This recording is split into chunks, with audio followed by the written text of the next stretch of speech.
도로와 마오리가 처음 데이트한 장소는 벚나무 가로수길로 유명한 공원이었다. 두 사람이 사귀고 나서 두 번째 만난 토요일로 계절은 초여름이었다.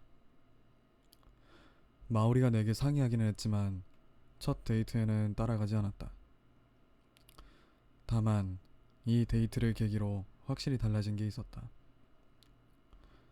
도로가 마오리의 선행성 기억 상실증을 알게 된 것이다. 그 사실을 알고 나서도 자신이 기억 장애에 관해 알고 있다는 것을 일기에 남기지 말라고 마오리에게 부탁했다. 마오리의 정신 건강에 조금이라도 부담을 주고 싶지 않다는 이유로. 당시 나는 그 사실을 몰랐다. 나는 모르는 것 투성이다. 하지만 나중에 다시 생각해보니 알 수 있었다. 그 데이트 다음부터 도로가 마오리를 대하는 태도가 확연히 달라졌기 때문이다. 도르는 나처럼 어딘가 냉담한 아이였다. 그런 아이가 마오리를 위해 방과 후 학교 자전거 보관소에 방치되어 있던 자전거를 찾아내 수리했다. 마오리를 기쁘게 해주려고 도르는 마오리가 해보고 싶다는 일을 하나씩 이루어주기 시작했다. 인적이 뜸한 논두렁길에서 자전거 짐바지에 마오리를 태우고는 온 힘을 다해 페달을 밟았다. 도르는 절대 무리하거나 무모한 일을 할 사람이 아니었다. 소설을 읽고 집안을 깨끗하게 정리해놓고 홍차를 우려내면서 조용히 살았다. 고등학교를 졸업한 뒤에는 공무원이 되겠다는 현실적인 계획을 세워놓았다. 그런 도로가 마오리를 기쁘게 하려고 마오리가 써내려가는 일기가 즐거운 기억으로 넘칠 수 있게 여러 가지 일에 도전했다. 마오리를 위해서 살아갔다. 도루 곁에서 마오리는 웃고 있었다. 아니, 마오리뿐만이 아니다. 도루도 웃고 있었다. 두 사람은 그때부터 서서히 연인으로서의 길을 걷기 시작했다. 두 번째 데이트다운 데이트 장소는 수족관이었다.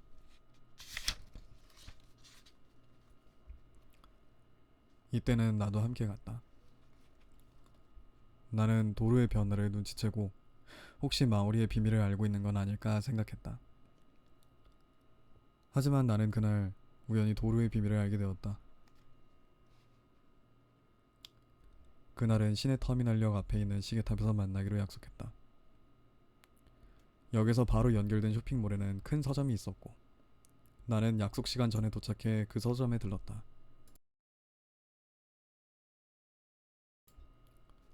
니시카와 게이코 아쿠타카와상 후보작 발매 기념 사인회. 놀랍게도 당시 처음으로 아쿠타카와상 후보에 오른 니시카와 게이고의 사인회가 열리고 있었다. 서점을 나와 약속 장소를 향했다. 얼마 후 나타난 도르는 어딘가 약간 이상해 보였다. 마오리는 아직 오지 않았다. 도르도 니시카와 게이고의 팬인 걸 알기에 사인회 얘기를 꺼냈다.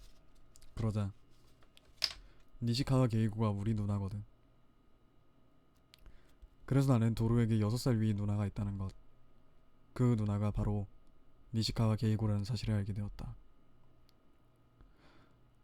도르의 어머니가 돌아가신 뒤 누나가 어머니를 대신해 어린 도르를 보살펴 주었다고 한다. 아내의 죽음에 충격을 받아 현실에서 도피해버린 아버지 대신 모든 집안일을 도맡아 했다. 누나는 소설을 쓰는데 재능이 있었다. 10대 때 유명한 문학상의 최종 심사에 올랐을 정도다. 하지만 도로와 아버지를 위해 소설가의 꿈을 포기했다. 그런 누나에게 소설가의 길을 걷게 한 사람이 도루였다. 아버지 뒷바라지를 포함해 집안일 전부를 자신이 하겠다고. 고등학생이 될 때까지 집안일과 요리를 배우고 누나를 자유롭게 해주었다. 그 결과 누나는 독립해 자신의 길을 걸었고 마침내 아쿠타카와상 후보 작가가 되었다. 그래, 뭐 사정이 있겠지. 알았어.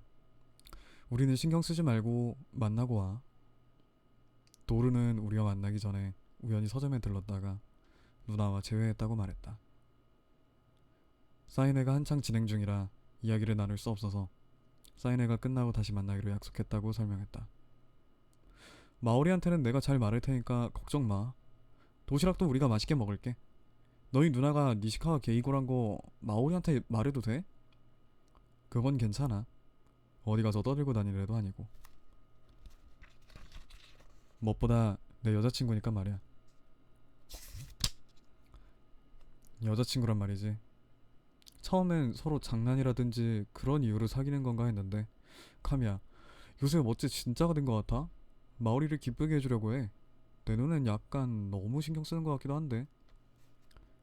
도르는 수족관 데이트를 위해 도시락 3인분을 준비해왔다. 도시락 바구니를 건네받은 뒤 나는 떠보듯 말했다. 마오리의 기억장애를 아는 게 아닌가 생각했기 때문이다. 북적이는 인파 속에서 우리는 서로 바라보았다. 희노한테 말하면 안 돼. 그렇게 말하더니 도르는 진지한 표정과 말투로 덧붙였다.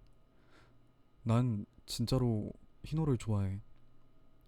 무슨 당연한 소리를 하냐 싶을지도 모르지만 진짜로 좋아하거든.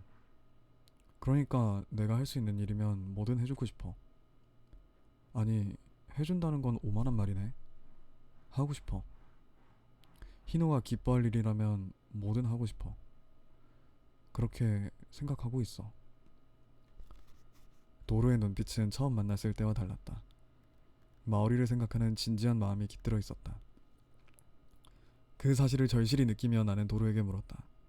왜 그걸 마오리한테 말하면 안 되는데? 그야 당연히 창피하니까 그렇지. 그런 사이도 아니잖아. 가미야, 너 혹시 아는구나. 마오리에 대해서. 그 눈동자는 고요하고 흔들림이 없었다. 응, 알아. 어떻게 아는 거야?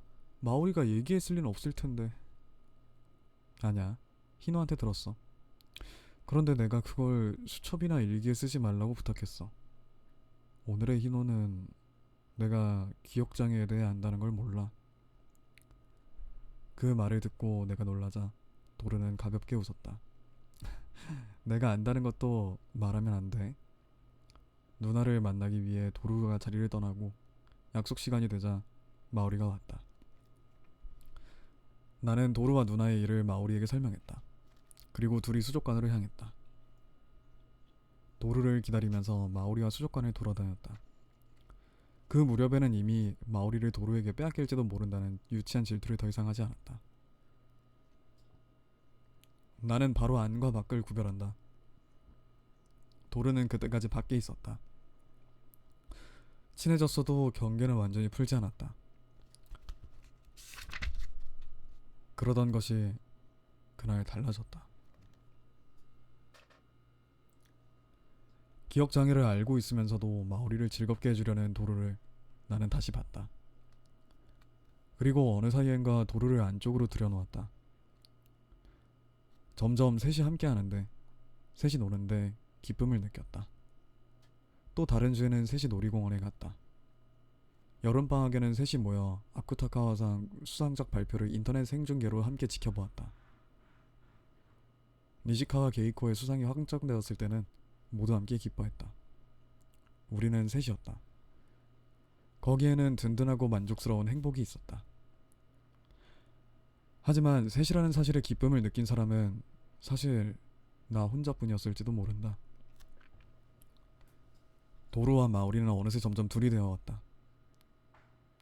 이렇게 말하는 건 이상할지 모르지만 내게는 그랬다.